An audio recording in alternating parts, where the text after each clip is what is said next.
Hey guys, in this quick video I'm going to compare the Steam Deck with your Odin 2 Mini, and I'm going to show you some important things that you just need to know about both.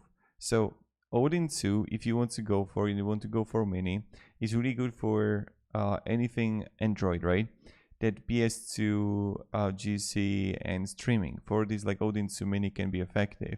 On the other hand, if you want to go with your Steam Deck, is really good for the games, the PC games, and also streaming, and also PS3 360 Vita. So these are the things for it.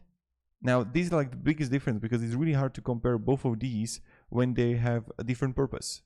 So yes, the battery life is going to be similar.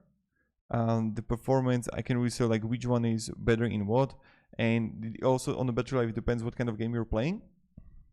So I just wanted to make this quick video for you if you're deciding between these two, that you can actually have both. But it really depends what kind of games you want to play. But of course, just be aware that with the Odin 2 Mini, you have lower battery life comparing to Odin 2. But of course, the size and the weight is smaller. And another thing is that if you want to get like Steam Deck, it's just like a giant. It's a bigger screen, bigger everything. So just be aware of it, that you need to have like larger hands and it can be a little bit heavy. So have a great day and goodbye.